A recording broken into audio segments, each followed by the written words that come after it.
નમસ્તે વિદ્યાર્થી મિત્રો, જ્ઞાન મંજરી વિદ્યાપીઠ મહુવા, હું શૈલેષ લાડુમોર વિડીયો લેક્ચરમાં આપ સૌનું હાર્દિક સ્વાગત કરું છું. તો વિદ્યાર્થી મિત્રો, અગાઉના લેક્ચરમાં આપણે સમુદ્રમાંથી મળતી વિવિધ પ્રકારની ઉર્જા અને ભૂતાપીય ઉર્જા વિશે અભ્યાસ કરી ગયા. તો આજના લેક્ચરમાં આપણે ન્યુક્લિયર ઉર્જા વિશે અભ્યાસ કરીશું. તો ન્યુક્લિયર ઉર્જા કેવી રીતે મેળવી શકાય છે? હવે આપણને એવો પ્રશ્ન થાય કે ન્યુક્લિયર ઉર્જા એટલે શું અને આ ઉર્જા છે એ આપણે કેવી રીતે મેળવી શકીએ. તો આપણે ન્યુક્લિયર ઉર્જા વિશે સમજીએ કે ન્યુક્લિયર ઉર્જા છે એ ન્યુક્લિયર વિખંડન તરીકે ઓળખાતી પ્રક્રિયામાં તો ન્યુક્લિયર વિખંડન અથવા તો ફિશન પ્રક્રિયા તરીકે ઓળખાતી પ્રક્રિયામાં ભારે પરમાણુ, તો ભારે પરમાણુઓ કેવા? જેવા કે યુરેનિયમ, પ્લુટોનિયમ અથવા થોરિયમ. તો આ ફોટોગ્રાફ્સમાં વિદ્યાર્થી મિત્રો યુરેનિયમ છે એ દર્શાવેલ છે. પછી આ ફોટોગ્રાફ્સમાં પ્લુટોનિયમ અને આ ફોટોગ્રાફ્સમાં થોરિયમ છે એ દર્શાવેલ છે. તો આવા ભારે પરમાણુ ધરાવતા તત્વો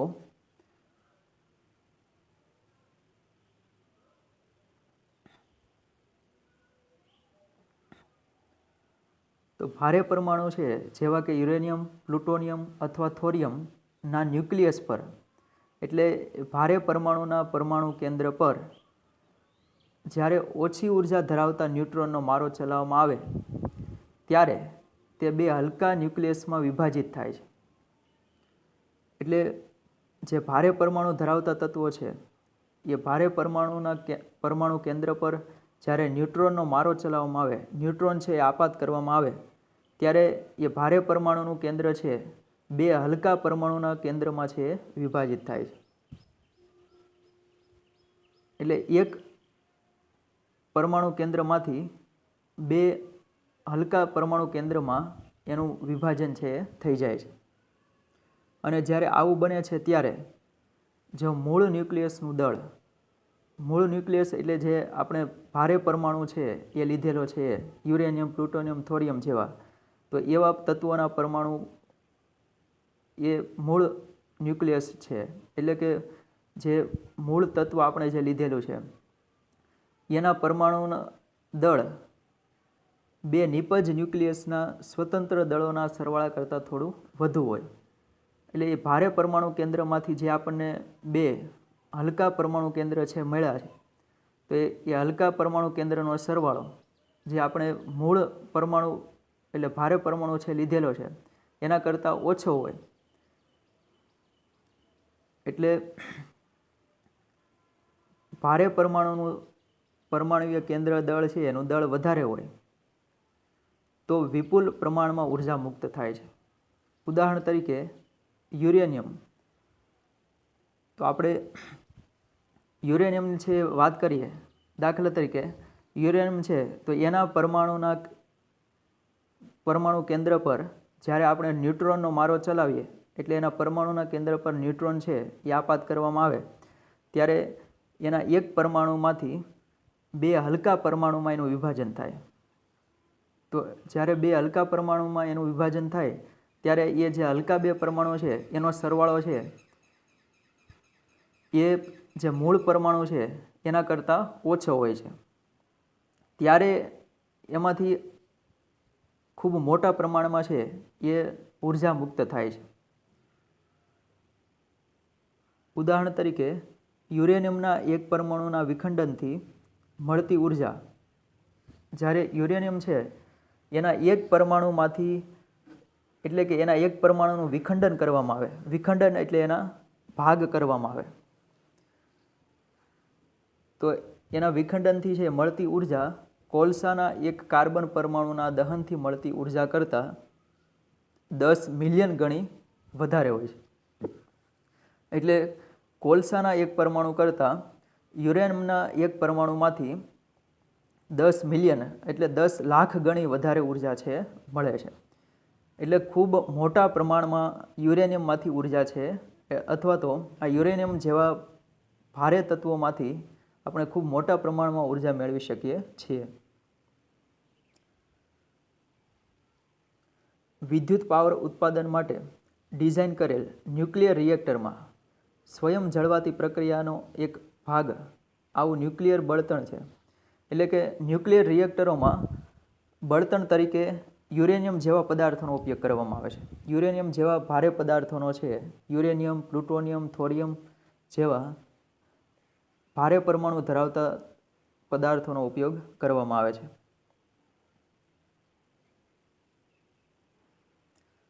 તો વિદ્યાર્થી મિત્રો, તમે આ ફોટોગ્રાફ્સમાં એક ન્યુક્લિયર રિએક્ટર છે એ દર્શાવેલ છે.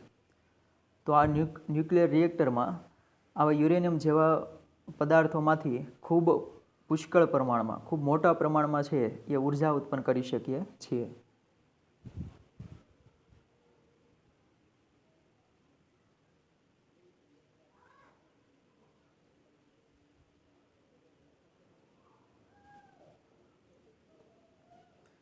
એટલે ન્યુક્લિયર રિએક્ટરો જે હોય છે એ ન્યુક્લિયર રિએક્ટરોમાં બળતણ તરીકે યુરેનિયમ જેવા પદાર્થોનો ઉપયોગ થાય છે,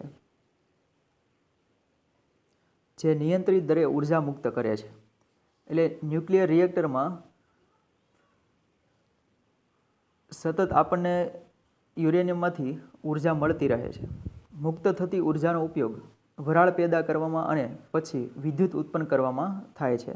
એટલે આપણે જે આ ઉર્જા મળે છે ન્યુક્લિયર રિએક્ટરમાં, એનો ઉપયોગ આપણે વરાળ ઉત્પન્ન કરવામાં અને એ વરાળનો ઉપયોગ છે આપણે વિદ્યુત ઉત્પાદન કરવામાં કરી શકીએ છીએ.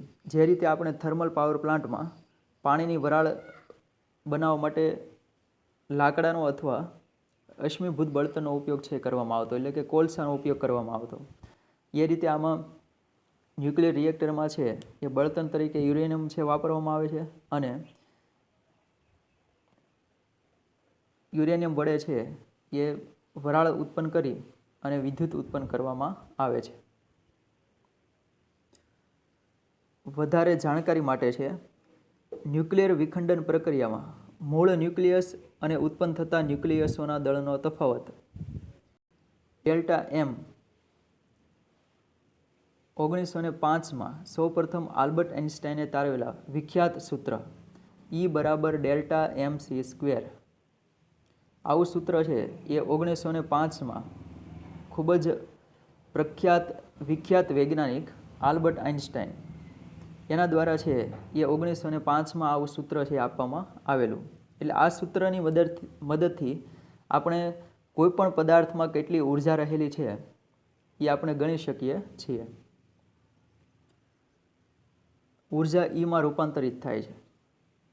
તો ઈ છે એ ઉર્જા દર્શાવે છે, જ્યાં સી જે છે એ પ્રકાશનું શૂન્ય અવકાશમાં વેગ દર્શાવે છે અને ડેલ્ટા છે એ ઉર્જાનો તફાવત દર્શાવે છે અને એમ છે એ પદાર્થનું દળ છે એ દર્શાવે છે. તો આપણે કેટલા દળનો પદાર્થ લઈએ છીએ અને આપણે આ સૂત્ર પરથી છે જે 1905માં આલ્બર્ટ આઇન્સ્ટાઈન દ્વારા છે એ આપવામાં આવેલું સૂત્ર છે અને આ સૂત્રનો ઉપયોગ કરી આપણે કોઈ પણ બળતણમાં રહેલી ઉર્જા છે ગણી શકીએ છીએ કે એટલા પ્રમાણમાં બળતણમાં એટલા જથ્થામાં ઉર્જા છે રહેલી હશે. ન્યુક્લિયર વિજ્ઞાનમાં ઉર્જાને ઘણીવાર ઇલેક્ટ્રોન વોલ્ટમાં દર્શાવવામાં આવે છે. એટલે જે ન્યુક્લિયર વિજ્ઞાન છે એમાં ઉર્જા છે એને ઈવી વડે પણ છે દર્શાવવામાં આવે છે. ઘણી વખત ઉર્જા છે એને ઇલેક્ટ્રોન વોલ્ટમાં છે દર્શાવવામાં આવે છે. તો 1 ઇલેક્ટ્રોન વોલ્ટ એટલે કેટલા જૂલ? તો જૂલ છે એ પણ એક ઉર્જાનો એકમ છે. તો મોટા ભાગે ઉર્જા છે એને જૂલમાં છે દર્શાવવામાં આવે છે. એટલે 1 ઈવી તો 1 ઇલેક્ટ્રોન વોલ્ટ બરાબર 1.602 × 10⁻⁻19 જૂલ. ઉપરયુક્ત સમીકરણ પરથી સરળતાથી ચકાસી શકાય કે 1 એટમિક માસ યુનિટ અથવા એને ટૂંકમાં યુ વડે દર્શાવવામાં આવે છે. તો 1 યુ એટલે 931 મેગા ઇલેક્ટ્રોન વોલ્ટ જેટલી ઉર્જાને સમતુલ્ય છે.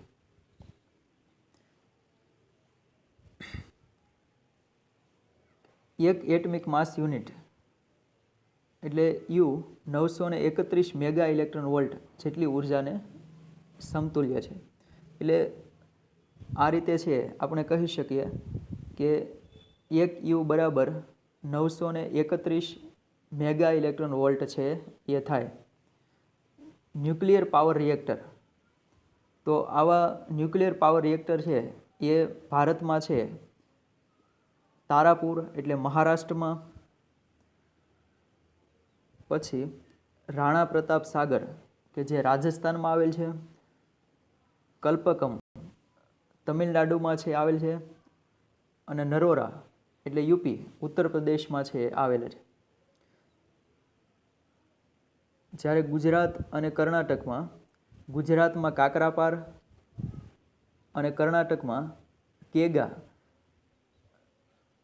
આવેલા છે. તો આવી રીતે આપણા ભારતમાં છે એ આવા જુદા જુદા રાજ્યોમાં અલગ અલગ સ્થળે છે એ ન્યુક્લિયર રિએક્ટર છે આવેલા છે, જેમની વિદ્યુત ઉત્પાદન ક્ષમતા આપણા દેશની પ્રસ્થાપિત કુલ ક્ષમતાની માત્ર 3%થી પણ ઓછી છે. પરંતુ આપણા ભારત દેશમાં છે તો આ રીતે ન્યુક્લિયર રિએક્ટર વડે ઉર્જા છે ખૂબ ઓછા પ્રમાણમાં ઉર્જા ઉત્પન્ન કરવામાં આવે છે. એટલે માત્ર આપણે જે ભારત દેશમાં જે કુલ ઉર્જા ઉત્પન્ન થાય છે એમાંથી 3% કરતાં પણ ઓછી ઉર્જા છે એ આપણે આ ન્યુક્લિયર રિએક્ટરો વડે ઉર્જા ઉત્પન્ન કરી શકીએ છીએ. એટલે ખૂબ ઓછા પ્રમાણમાં છે ગણાય.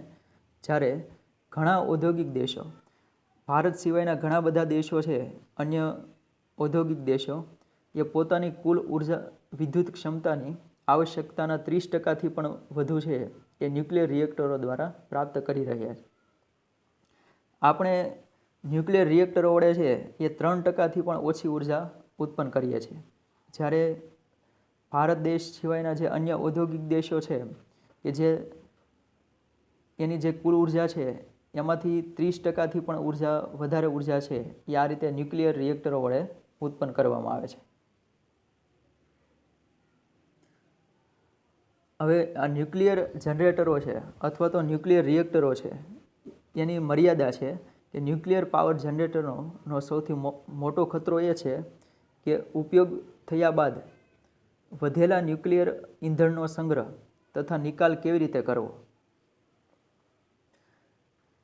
જે રીતે હાલના મુખ્ય કોઈ પ્રદૂષકો હોય અથવા તો જે મુખ્ય પ્રદૂષકો જે પર્યાવરણને ખૂબ જ નુકસાનકારક છે એવા હાલના કોઈ પ્રદૂષકો હોય તો એને આપણે પ્લાસ્ટિક છે એને ગણી શકીએ. જે રીતે પ્લાસ્ટિકનો નિકાલ કરવો એ ખૂબ હાલની દૃષ્ટિએ વિશ્વમાં ખૂબ મોટી સમસ્યા છે. એમ જે આ ન્યુક્લિયર રિએક્ટરો છે એ ન્યુક્લિયર રિએક્ટરોમાં જે યુરેનિયમ જેવા બળતણનો ઉપયોગ કરવામાં આવે પછી એનો જે ઉપયોગ થયા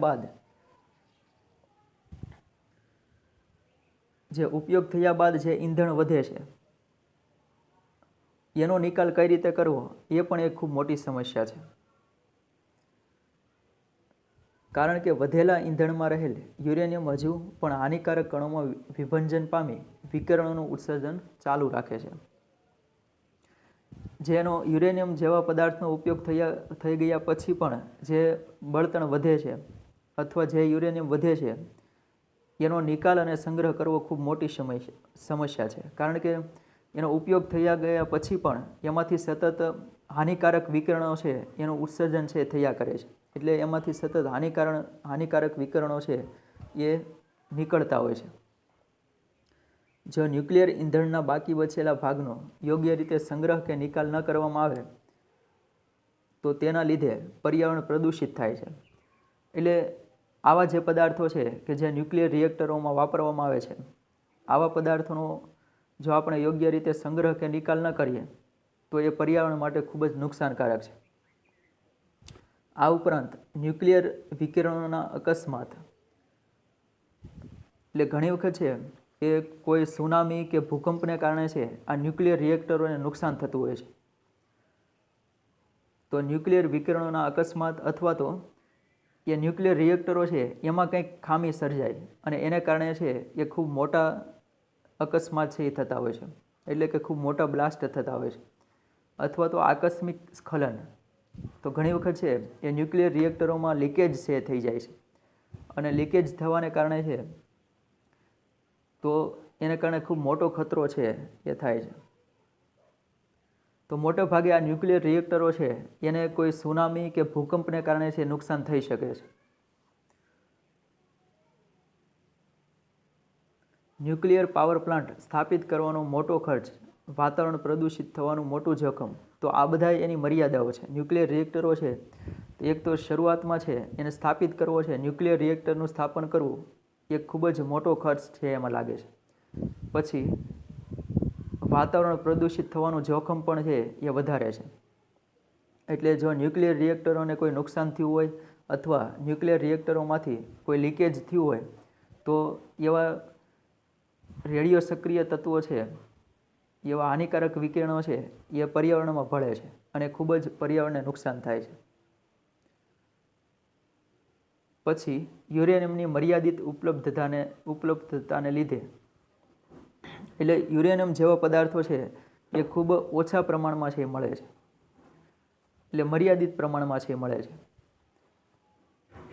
તો આની પહેલાંના લેક્ચરમાં છે એ વાત કરેલી કે મને ખ્યાલ છે ત્યાં સુધી છે એ વિશ્વમાં કોઈ મોંઘામાં મોંઘો પદાર્થ હોય તો એ યુરેનિયમ છે. કારણ કે યુરેનિયમ છે ખૂબ ઓછા પ્રમાણમાં છે એ પૃથ્વીના પેટાળમાંથી છે મળે છે. તો આ બધા કારણોને કારણે છે બધા જ દેશો છે આ રીતે ન્યુક્લિયર રિએક્ટરો છે સ્થાપિત કરી શકતા નથી. તો આ બધી ઘણી બધી એની મર્યાદાઓ પણ છે રહેલી છે. એટલે આ બધા કારણોને કારણે મોટા પાયા પરનો ઉપયોગ શક્ય બનતો નથી. ન્યુક્લિયર પાવર સ્ટેશનની રચના પૂર્વે ન્યુક્લિયર ઉર્જાનો ઉપયોગ પ્રથમ તો વિનાશ માટે કરવામાં આવ્યો હતો. તો સૌથી પહેલાં છે એ આ રીતે યુરેનિયમ જેવા પદાર્થોનો ઉપયોગ છે એ ન્યુક્લિયર રિએક્ટરો અથવા તો શરૂઆતમાં ન્યુક્લિયર રિએક્ટરો વડે વિદ્યુત ઉત્પન્ન કરવામાં આવતું ન હતું. શરૂઆતમાં યુરેનિયમનો ઉપયોગ છે એ વિનાશ માટે એટલે કે અણુ બોમ્બ બનાવવા માટે છે કરવામાં આવતો હતો. તો વિદ્યાર્થી મિત્રો, કદાચ તમે સાંભળ્યું હશે કે અમેરિકા દ્વારા છે એ વિશ્વયુદ્ધ દરમિયાન જાપાન ઉપર અણુબોમ્બ છે ફેંકવામાં આવેલો. તો આ અણુબોમ્બ છે એમાં આ જ પ્રક્રિયા છે એ થાય છે. જે રીતે ન્યુક્લિયર રિએક્ટરોમાં જે રીતે આપણે ઉર્જા મેળવીએ છીએ એ રીતે અણુબોમ્બમાં પણ છે એ આ જ પ્રક્રિયા છે કરવામાં આવે છે. એટલે કે અણુબોમ્બ છે એ ખૂબ જ વિનાશકારક છે એ અસર કરે છે. તો અમેરિકા દ્વારા છે એ જાપાન પર, જે જાપાનના ખૂબ મોટા બે શહેરો છે હિરોશીમા અને નાગાસાકી, એ બંને શહેરો પર છે એ અણુબોમ્બ છે ફેંકવામાં આવેલો અને ખૂબ મોટા પાયે છે એ વિનાશ છે એ થયેલો. એટલે શરૂઆતમાં આ જે પદાર્થો છે યુરેનિયમ જેવા પદાર્થો એનો ઉપયોગ છે એ બોમ્બ બનાવવામાં છે કરવામાં આવતો હતો. પણ અત્યારે છે આવા યુરેનિયમ જેવા પદાર્થોનો ઉપયોગ ન્યુક્લિયર રિએક્ટરોમાં છે કરવામાં આવે છે. ન્યુક્લિયર હથિયારમાં થતી શૃંખલા, વિખંડન પ્રક્રિયા તથા નિયંત્રિત ન્યુક્લિયર રિએક્ટરોમાં થતી પ્રક્રિયામાં ભૌતિક વિજ્ઞાનના સમાન સિદ્ધાંતો છે. એટલે અણુ બોમ્બ બનાવવામાં અને આ ન્યુક્લિયર રિએક્ટરોમાં બંનેમાં સરખી પ્રક્રિયા છે થતી હોય છે, પરંતુ બંને પ્રકારના સાધનોની રચના સંપૂર્ણપણે એકબીજાથી જુદી છે. પરંતુ ન્યુક્લિયર રિએક્ટરો છે એની સાધનોની ગોઠવણી અલગ હોય છે અને જે અણુબોમ્બ છે એમાં સાધનોની ગોઠવણી છે અલગ હોય છે. બંનેનો મુખ્ય સિદ્ધાંત એક હોય છે, પરંતુ એમાં સાધનોની ગોઠવણી છે એ અલગ અલગ પ્રકારની છે જોવા મળે છે.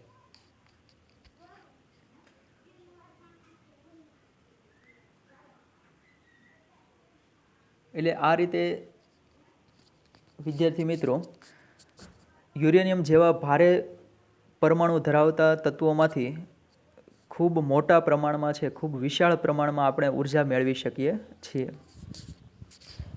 આમાં મુખ્ય ઉર્જા છે એ યુરેનિયમ જેવા ભારે પરમાણુ છે એના પરમાણુ કેન્દ્ર ઉપર, યુરેનિયમ છે એના પરમાણુ કેન્દ્ર પર ન્યુટ્રોન જેવા વિકિરણો છે એનો મારો છે ચલાવવામાં આવે છે. એટલે ન્યુટ્રોન જેવા વિકિરણો આપાત કરવામાં આવે એટલે જે યુરેનિયમનું પરમાણુ કેન્દ્ર છે એના બે ભાગ છે એ થાય છે, એટલે એનું વિખંડન થાય છે. યુરેનિયમના એક પરમાણુ કેન્દ્રમાંથી બે પરમાણુ કેન્દ્ર છે બને છે. એટલે આવી રીતે યુરેનિયમના એક પરમાણુ કેન્દ્રમાંથી જ્યારે બે પરમાણુ કેન્દ્ર બને તો આ પ્રક્રિયા દરમિયાન છે ખૂબ મોટા પ્રમાણમાં ઉર્જા છે મુક્ત થાય છે. તો વિદ્યાર્થી મિત્રો, આજના લેક્ચરમાં આપણે એટલે સુધી અભ્યાસ કરીશું. Okay, thank you.